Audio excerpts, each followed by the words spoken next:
Well, let me present my structure of my paper. I will give a little, very short introduction in gender in Islamic theology. After that, I want to address in general a little bit gender in Islamic comparative theology. And the main part of the presentation will be, I will focus on a few examples for a comparative view on sacred text. And of course, I'm very excited to hear from you if I could get the point, the comparative point, or is there something I have to change? So yes, let's start with gender in Islamic theology. Just a few remarks. Islamic women's and gender research is still in the early phase of their development within Islamic theology in Germany. And on the one hand, this is because Islamic theology in Germany itself, as you all know, is still a very young discipline or very young theology, and is currently in the process of establishing itself. The focus lies, therefore, still very much on the classic disciplines, such as study of the Quran, of Hadith, of Islamic law, and jurisprudence, systematic Islamic theology, and Islamic philosophy. On the other hand, women and gender research have so far been viewed as a marginal phenomenon, what is necessary but is not considered as important in the Muslim consciousness as the classic disciplines. Glancing at the global space, however, shows that there is a large number of research papers, activism, publications, and projects on Islamic women's and gender studies. A gender egalitarian interpretation of the Quran is the top priority, but this is followed by works on the problematization of androcentric perspectives in Islamic law, religious Islamic practice, and religious education, the prophetic tradition, and classical exegesis, as well as the understanding of gender roles established in classical exegesis. All works are about pointing out, questioning, and breaking down patriarchal perspectives. In addition, there are solution-oriented approaches in many forms. Gender is therefore fundamentally understood as a cross-sectional category, although about all the work mentioned, especially within the Islamic theology in Germany, no systematization of this work has yet been done. What does it mean to establish women and gender studies as a cross-sectional discipline within Islamic theology in Germany? This needs to be examined from the different perspectives. That means from a textual perspective, systematic theological perspective, historical and practical perspective. For the establishment as a cross-sectional discipline, this means in concrete terms that every discipline in Islamic theology should address the question of women and gender with the aim of creating awareness of the topic and establishing women's and gender research that counteracts patriarchal ideas and structures within Islam. The individual disciplines focus on different topics and methods, so women and gender studies have to be defined separately in each of these disciplines so that they can be bundled as a whole and independent discipline in the future. In doing so, however, it does not see itself as a theology that is purely limited to an Islamic perspective, but is in principle open to other theologies and non-theological disciplines, and therefore considers an interreligious, comparative, and interdisciplinary approach to be indispensable. So let me go to the second point, gender in Islamic comparative theology. In my view, a comparative perspective on gender issues is essential for various reasons. First of all, the genesis of Islam, the Quran, and later tradition and norms are shaped by many traditions, religions, and cultures. If one now wants to understand gender roles in Islam, this can only be done by including a comparative perspective. This results in many overlapping points in terms of content and methodology, which also affect questions relating to the category of gender. The textual perspective as well as the perspective of Islamic law are particularly noteworthy. When we speak about Islamic law, it is very important to get in touch with gender roles and to ask where is the connection between Islamic norms, Christian norms, and Jewish norms, and how they are related to each other. With regard to the textual perspective, which is my own perspective and on which I will focus in the following now, there are methodological overlaps with regard to the Quran in relation to the different hermeneutics used, for example, in feminist and gender-sensitive biblical and Quranic exegesis, as we heard already, for example, hermeneutics of liberation, hermeneutics of loyalty, hermeneutics of rejection, hermeneutics of revision, or hermeneutics of the eternal feminine. These are just a few of them.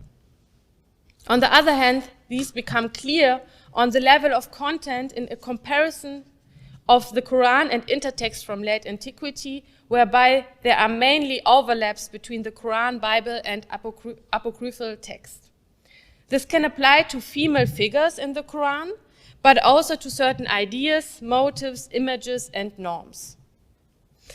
I would now like to clarify this using the Quranic theology of creation, although this is, of course, just a very small insight of the deep, diverse possibilities we have when we're speaking about comparative theology and the Quran. This field needs to be expanded further in the future, especially with the focus on gender aspects. So let's start with the first example. So the first example is from the Surah 92, verse 3.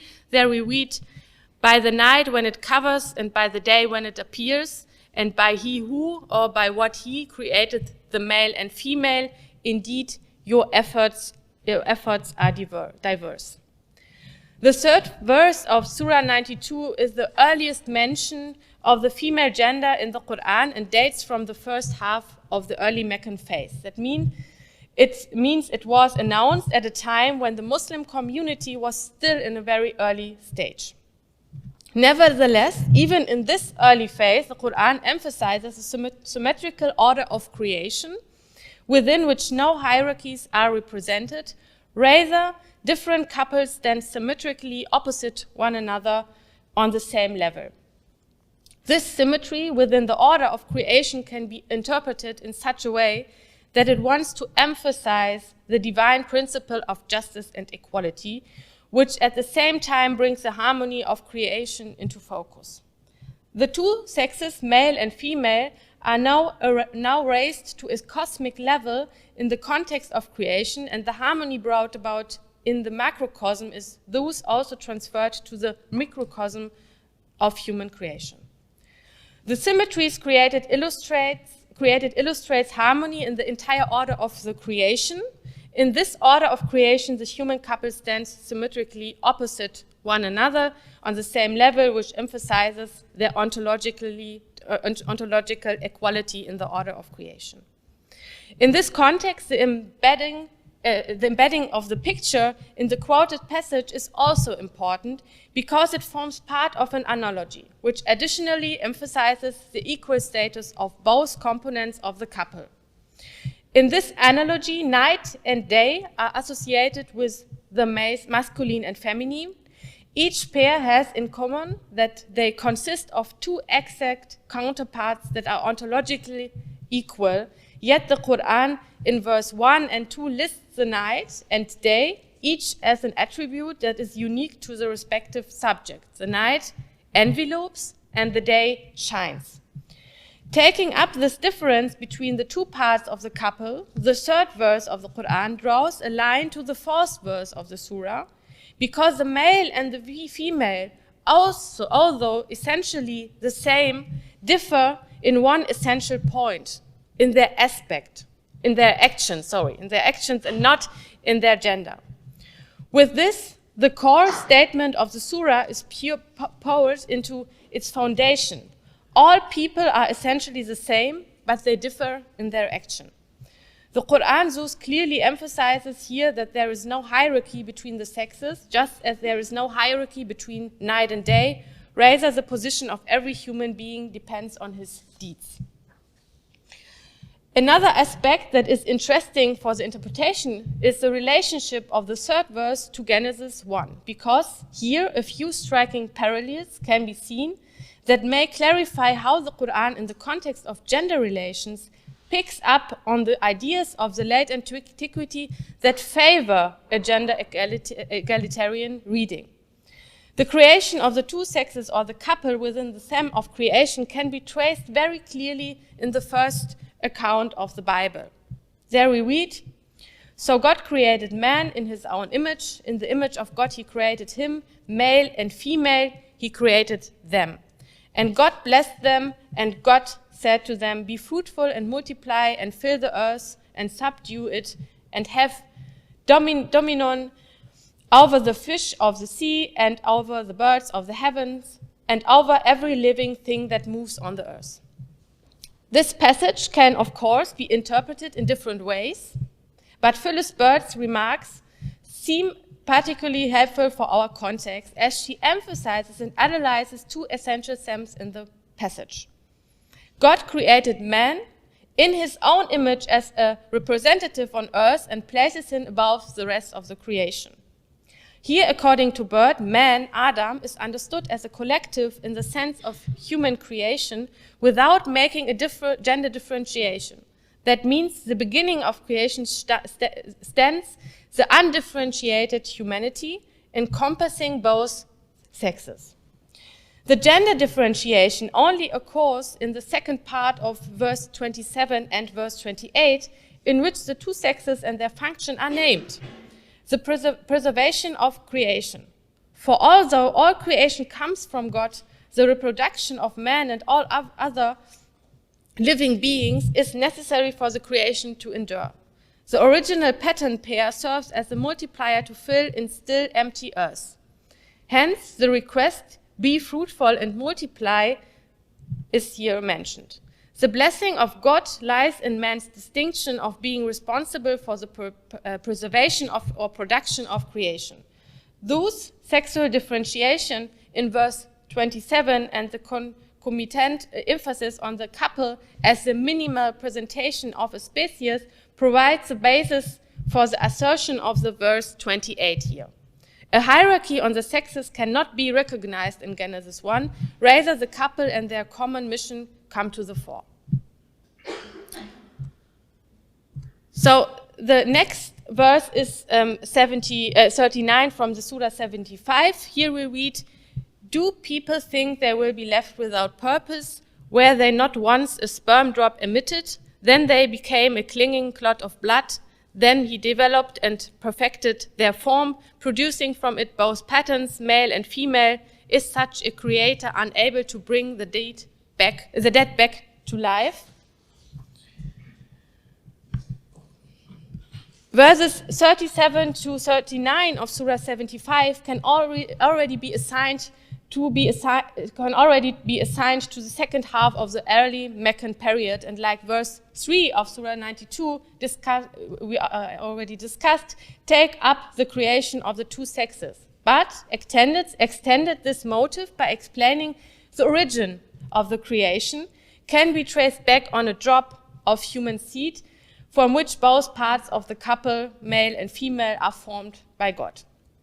At this point, the couple is explicitly mentioned for the first time. Azwaj, this will be very important in the ongoing revelation.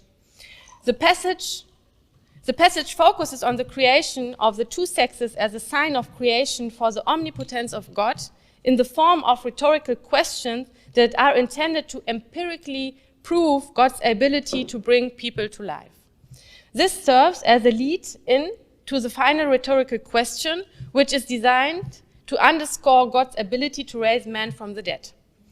This passage, which closes the ring of the surah, not only clarifies God's omnipotence with regard to the creation of the human pair, but also with regard to his resurrection from the dead. In this case, too, not only the analysis of the composition of the verse or verse context is important for the detailed interpretation of the verse, but also the reference to the historical context, which can be seen in different points. The first point is the mention of human creation from one seed drop, which we can read here. The second, the creation of the two sexes from this one origin. And the third, the reference to the passage from Genesis 1, which we already have seen. When we first look at the first aspect, we can see in the context of late antiquity a whole series of philosophical as well as medical treatises can be found that deal specifically with embryology and the animation of the embryo, such as the work Angaurus über die Beseelung von Embryonen by the Syrian philosopher Porphyry. The creation of man and the following stages of development were described in 4 steps by the physician Galen in his work De Semine, which was valid as a synthesis and reference work of ancient modern medicine up to modern times. Here we read, "But let us come back to the question of the first form of the living entity. And so what we may be orderly and clear, let us divide the whole creation of the embryo into 4 periods. The first period is that in which the form of the seed still predominates as is evident on both absorptions and autopsies. Even the very excellent Hippocrates does not call the stage the form of the living being embryo, but as we have just heard, with the seed excreted on the 6th day, he calls it seed. After that once, the embryo, is filled with blood, but the heart, head and liver are not yet articulated and still formless, but it already has a certain solidity and size worth mentioning. This is the second stage, since the substance of the embryo is fleshy and no longer seed-like. Nor would you hear Hippocrates call this form seed, but as said embryo. This is followed by the third stage, in which the 3 main organs can already be clearly seen, but only an outline and something like a silhouette of the other organs. You will see the shape of the 3 essential organs more clearly, but more vaguely the organs around the stomach, and even more vaguely the shape of the other limbs. These beat as the last out, as Hippocrates call the process, using this term to show the analogy of the branches of the trees. The fourth and last stage is when everything is already formed in the limbs. The excellent Hippocrates then no longer calls the embryo a fetus, but a child when it begins to throb and move like a perfect living being. The process described here can be summarized in the following 4 steps. The semen, which Galen describes as the starting point of human development. Second, a blood structure which results from the filling of the semen with blood. Third, a human form arises, bones and flesh are formed, and 4, the individual limbs and organs of the body are formed. These statements by Galen are partly based on Hippocrates, who is considered the founder of medicine as a scientific discipline. The work of Galen has been shown to have made it to the Mediterranean and Middle East. So this is what we can see, and could therefore have been well known in the living environment of the Prophet Muhammad. At the same time, one can also find in rabbinic literature an interest in the origins of the human life, though not in the sense of philosophical exposition. The statements on which the texts are based certainly demonstrate medical knowledge, but the main concern of the texts themselves was an entirely different nature, essential prescriptive, specifically in the context of the ritual of purity and pollution. While no Galenic evidence can be found describing the stages in terms of a sequence, there is evidence describing the different stages of embryo on the basis of miscarriage in the Mishnah Nida 3. It's very small, I just will recite a small part of it. A woman who aborted a shapeless object, if there was blood with it, she is unclean. If not, she is clean, Rabbi Judah says. In either case, she is unclean if a woman miscarried an object that was like a rind, like a hair, like earth, like red flies. Let her put it in water. If it dissolves, she is unclean, but if it does not, she is clean. If she miscarried an object in the shape of fishes, locusts, or any forbidden thing or creeping things, if there was blood with them, she is unclean. If not, she's clean. If she's miscarried an object in the shape of beast, a wild animal, or a bird, whether clean or unclean, if it was male, she sits in uncleanness as she would for a male, and if it was a female, she sits in uncleanness as she would for a female, and so on. So here you can see a description of the embryo, but not as we saw it with Galen with stages. Here it's just mentioned that there are different stages. The many cultural entanglements surrounding the Quran with regard to the topic of embryology make it quite likely that the Quran picks up this specific knowledge from the context of the audience, because it uses this knowledge as a reminder of the creative power of God without this memory having to be explained.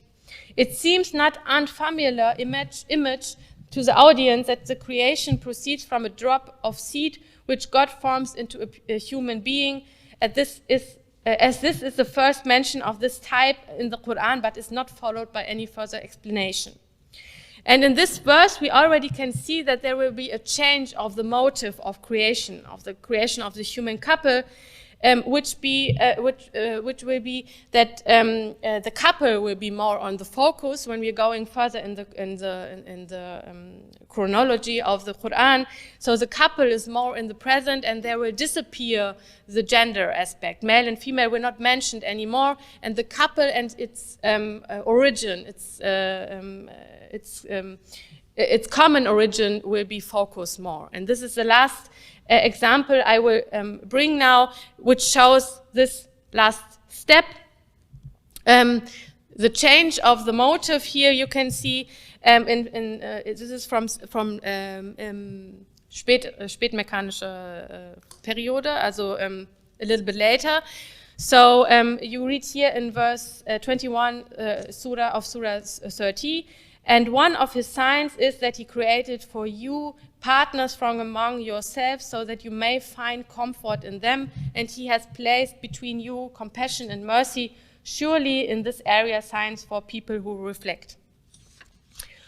So here we have, I forgot to put it in the translation, but here we have different wordings which are kind of interesting for us. First of all, this verse is also embedded in a lengthy creation and a sign passage that very clearly presents the aspect of God's creative power and symmetry as a metaphor for just order of creation.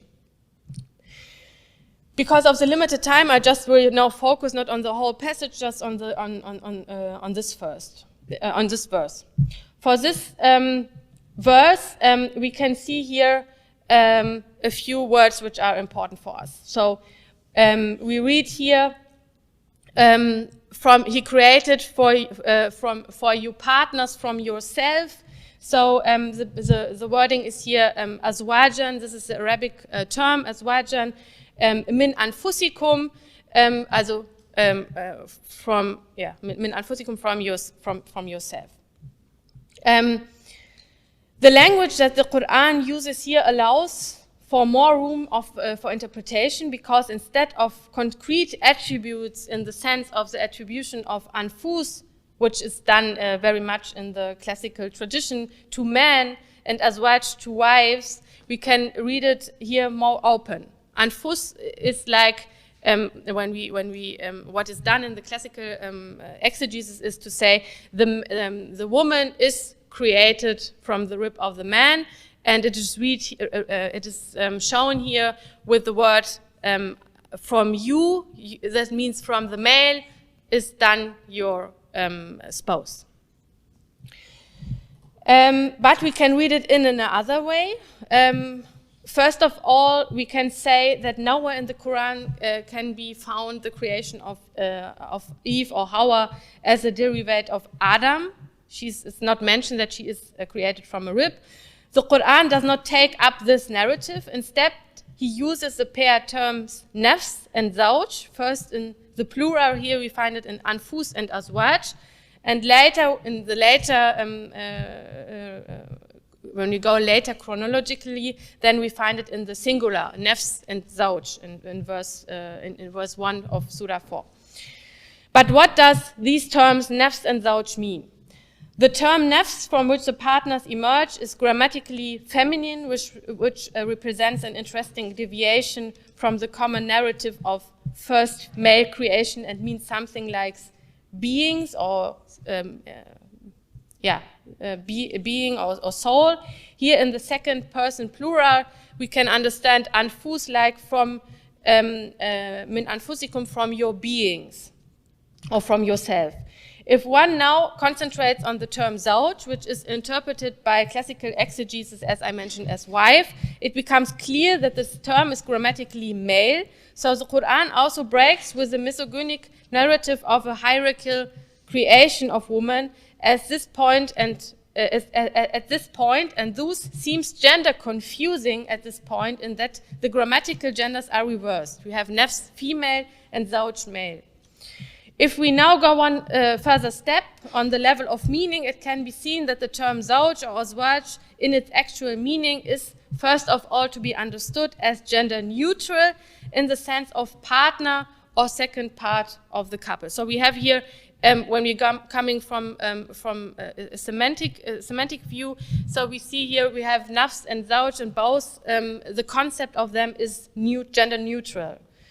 This interpretation is also formed by the fact that the Quran uses the concept of the couple throughout the Quran, the whole Quran. It's using the idea of the couple, and so we can see that this is here also the same meaning. So let's go a little bit, because I don't have so many time anymore. So let's go to a next step, the step of the historical context. So we can ask now here, what does it mean when the partners are created from yourselves? Here there are two possible understandings of the preposition min anfusikum. In the description of the word, it can mean both, that God created second being from an already existing being. That means there is a nafs, and from the nafs is coming zawj. And the other understanding is there is nafs, and God created a second being which is equal to the nafs. This does not have to be understood. This when we have nafs and there is coming zawj, does not necessarily be understood as a derivate, but can be understood as a simultaneous emergence of both sexes from a first creation. What brings us to the historical level that can underpin the understanding of a non-hierarchical creation of both sexes, because the motive of the creation of the partner out of itself is not only embedded in an environment that picks up on images from the biblical creation texts, it is itself strongly reminiscent of the late antique idea that God first created an androgynous being, male and female, and this being was splitted.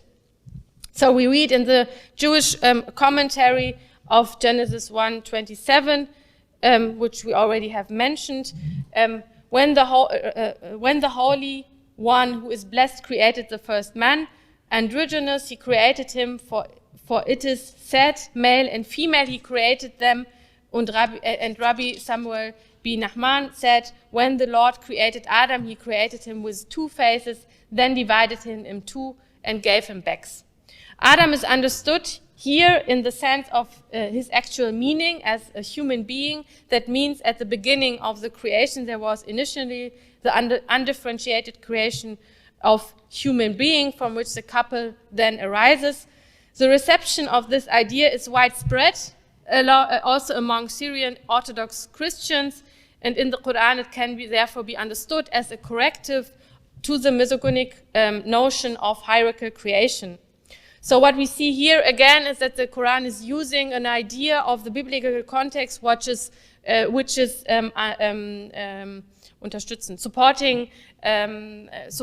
the idea of gender equality. And this is quite interesting that the Quran is always using these ideas and not the other ideas. So I'm coming to the end now.